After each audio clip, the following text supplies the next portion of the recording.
అందరికీ నమస్కారం అండి. నేను మహిత, అనసూయమ్మ గారి పెద్ద కూతుర్ని. నాకు ఈ అంగో ఆర్భాటాలంటే పెద్దగా నచ్చవండి.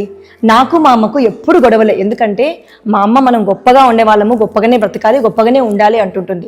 అది కాక నేను ప్రేమించి పెళ్లి చేసుకున్న అతనికి ఆస్తిపాస్తులు ఏమీ లేవండి. ఆ విషయంలో కూడా నాకు మా అమ్మకు ఎప్పుడు గొడవలు జరుగుతుంటాయి. మా అమ్మకు చిన్న కూతురు అంటేనే ఎక్కువ ఇష్టం, నేనంటే అస్సలు సరిపోదు. చూద్దాం మా ప్రయాణం ఎలా సాగుతుందో. హాయ్, ఐఎమ్ లక్ష్మి, అనసూయమ్మ గారి చిన్న ముద్దుల కూతుర్ని. మా అమ్మకి నేనంటే పంచ ప్రాణాలు. ఎందుకంటే మా అమ్మ చూపించిన రిచ్ సంబంధాన్ని పెళ్లి చేసుకున్నా.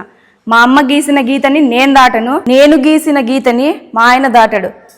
అది లక్ష్మి అంటే. ఇది అండి నా కథ. ముందు ముందు ఇంకా చాలా ఉంటుంది, మిస్ చేయకుండా చూస్తూ ఉండండి. హాయ్ అండి, నేను అనసూయమ్మ గారి మేనల్లుడుని. మహిత అంటే నాకు చాలా ఇష్టం. నన్ను కాదని చెప్పి తను ప్రేమించినోన్ని పెళ్లి చేసుకుంది. ఎప్పటికైనా ఆ జంటను విడదీసి నేనే మహితాని సొంతం చేసుకుంటాను. పట్టు వదలని విక్రమార్కుల్లాగా ట్రై చేస్తా.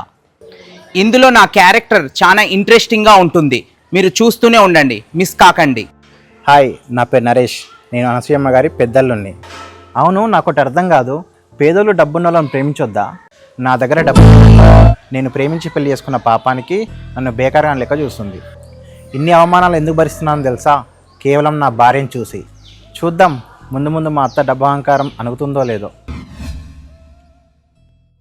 ఏయ్, నేను వంటోని అనుకుంటున్నారా? కాదు, అనసూయమ్మ గారి మొగుడిని.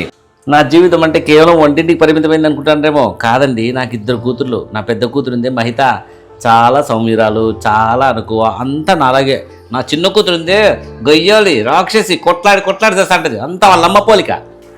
మా ఇంట్లో కదా చాలా రసవత్తరంగా, రకరకాల షేడ్స్తో, రకరకాల టర్నింగులతో చాలా అద్భుతంగా ఉంటుంది. అమ్మో, ఈ బ్రహ్మరాక్షసితో ఇన్నేళ్ళు ఎట్లేగినానేమో నాకే అర్థం కాదు ఒకసారి. హాయ్ అండి, నా పేరు గణేష్. నేను ఎవరు అనుకుంటున్నారా? అనసూయమ్మ గారి చిన్నల్లుణ్ణి. అత్తచాటు అల్లుడుగా, కొంగుచాటు మొగుడుగా బతకడం నాకు ఇష్టం లేదు. నా స్వయం కృషితో నేను కష్టపడి బతకడమే నాకు ఇష్టం. నేను అలా బతుకుతానో లేదా నేను ఈ బానిస బతుకులో బతుకుతానో నా కథలో మీరే చూడండి.